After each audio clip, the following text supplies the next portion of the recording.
Preparing for a physical inventory audit is one of the highest pressure responsibilities in any warehouse. Whether the audit is coming from a client, their accounting team, or a lender, the expectation is always the same. The warehouse must be organized, accurate, and able to prove that what's in the system truly matches what's on the floor. At warehousing, etc., we've supported clients that are audited once a year and others that face audits as often as quarterly. Over time, we've learned that the warehouses who consistently ace these audits aren't the ones who work longer or stress harder. They're the ones who have a simple, disciplined, repeatable process, and that process always begins long before the auditor shows up. The first and most important step is to pre-count all of the inventory at the warehouse before the actual audit. This enables the warehouse to resolve simple discrepancies before the count starts. Before starting the pre-count, the warehouse should completely freeze warehouse movement. All inbound receipts must be physically received, validated, put away, and finalized in the WMS. All outbound orders must be picked, loaded, and fully closed. There should be zero open transactions in the system. No ghost picks, no partial receipts, no pallets in limbo waiting to be recorded later. The moment you begin a count while the warehouse is active, you introduce inconsistencies that can snowball into major discrepancies. If something has been picked but hasn't left the building yet, you simply record that quantity separately so you can account for it later. If an inbound hasn't been fully processed, it's excluded from the count. Audit success begins with a stable warehouse. Next, every single SKU in the building needs a clean, defined home, both physically and in the WMS. A pallet sitting in the wrong location is one of the most common reasons counts fail during audits.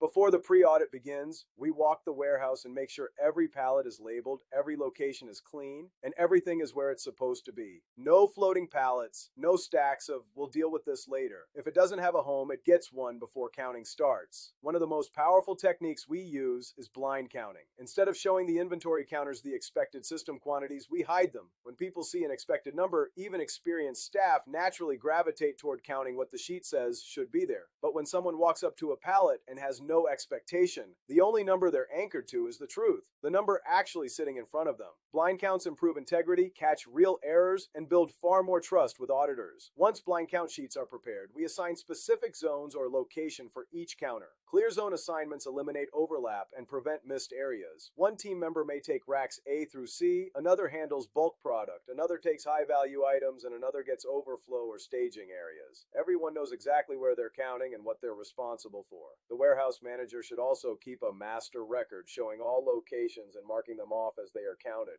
This is an extra layer of protection to ensure all locations are counted before the audit. During the first count, the counter documents everything. What SKUs are in the location, the exact quantities, and whether the physical goods match what the WMS believes is there. They also write in any SKUs that physically exist but doesn't appear on the report. This is where the real practical challenges of running a warehouse tend to show up. For example, the system might expect 10 units of a product in location B25, but when you look, the location is empty. You check the next location down, B26, and the 10 units are sitting right there. This is extremely common, especially during busy periods or when the warehouse layout is changed. Another common scenario is finding the expected 10 units in the correct location, but discovering an extra 12 units sitting in that same storage location and missing from another location. Maybe someone moved a pallet during a rush order or forgot to update the WMS when they consolidate like product into a single location. Maybe a picker grabbed from the wrong pallet. The purpose of the pre-audit is to uncover these issues early so they don't become official audit discrepancies. Accurate warehouse inventory means you know exactly what quantity is in each location of the warehouse. After the first count, a second team member performs a quality check. The second team member recounts 5 to 8 random SKUs of various quantities and values. Additionally, the counter recount all discrepancies and all write-in SKUs from the first count to verify accuracy. If the QC matches the first count, the numbers are validated. If the second count does not match, then we perform a third count, focusing only on the unresolved discrepancies. This loop continues until the numbers align and everyone agrees on final counts. This multi-layer verification process is what gives your final numbers credibility and ensures the counts match when the auditors are at your warehouse for the official audit.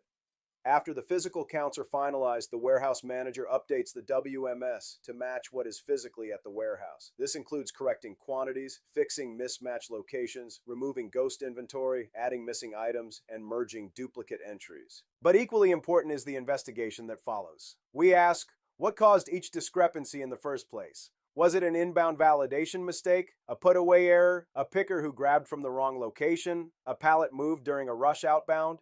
Every discrepancy has a story, and the pre-audit is your opportunity to understand it and prevent it from happening again.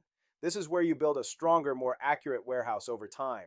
Finally, we document everything from the count sheets, QC sheets, discrepancy lists, WMS adjustments, and notes from the root cause analysis. These records help your team explain any future inventory questions that may arise, demonstrate accountability, and make future audits faster and easier. When you follow a structured pre-audit process, you walk into the official audit already knowing what the auditors will find. There's no scrambling, no panic, and no last-minute surprises. You're prepared, confident, and in control. And the audit becomes a formality, not a stress event. If your business needs a 3PL partner that treats inventory accuracy with this level of seriousness and prepares for audits the right way, we'd love to help. Visit warehousingETC.com to learn more and connect with our team. Thanks for watching, and we'll see you in the next video.